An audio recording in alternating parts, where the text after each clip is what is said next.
Good morning, children. My name is Suman, TTWR SOE Common, PGDCO Studies.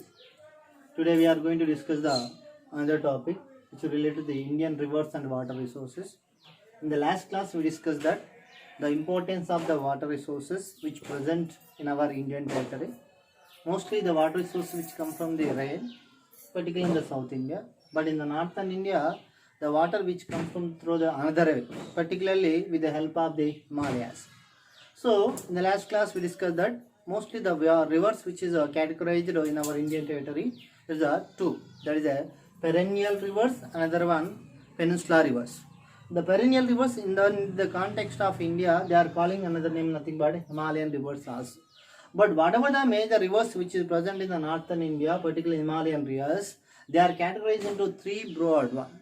Nothing but the western part of the Himalayan rivers, the middle part of the Himalayan rivers, and the eastern part of the Himalayan rivers. The western part of the Himalayas is nothing but Himalayan rivers, nothing but Indus River, which is emerged nearest to the Kailash range, nearest to the Mansa Sarovar.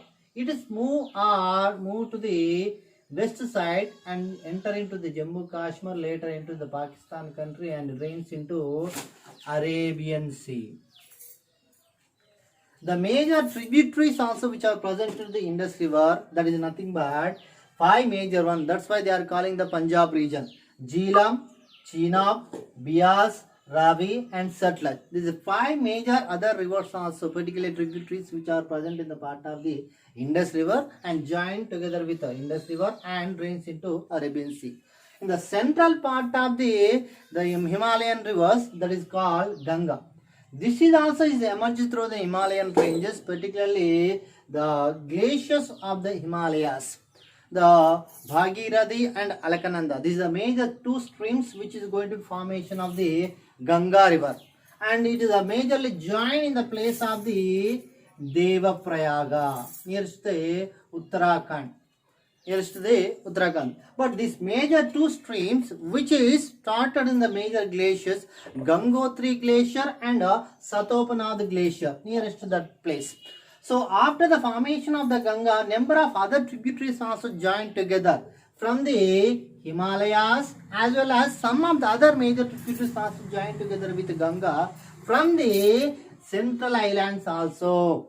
These major rivers are the small tributaries joined together with the Ganga, and formation of this Ganga is very much bigger in our India, and later it is went through the Bangladesh region and joined together with drains into Bay of Bengal. So this is a central part of the Himalayan rivers. Even the tributaries also we can find that Ghaggar, Gandak, Gomati, even Chambal, Betwa, so number of type of the tributaries also which are present to the Ganga, and this become very much bigger also, and which provide a lot of amount of the water resources, particularly northern states. Along with that one, another major Himalayan rivers also which are present, which is moving to the east side. That's why they are calling the eastern part of the Himalayas. That is a Brahmaputra, which is also emerges in the nearest Tibetan region, next to the Kailash ranges, Chemaindong glaciers. But this is moving this river to the east side. After removing the longer distance, suddenly it went towards the Indian territory, nearest place Arunachal Pradesh, and later it is joined to the Assam Valley, and again it is went through the Bangladesh and drains into again Bay of Bengal. The small tributaries also which are present in the Loita and Dibang places. So these are the three major river systems very much actively giving some amount of the water resources, either for the domestic purpose, either for the agricultural purpose, either for the industrial purpose. Without having these water resources in the northern India particularly, there is no life at all. There is no proper agriculture. There is no proper establishment of industries. That's why this is one of the major important part of the development of any region. Particularly, it very much supported to the economy of India in the northern part of the India. So I hope this topic is understood by you, and please refer to the textbook for better pictures and go through some matter also. Thank you, children. We'll gathering next video.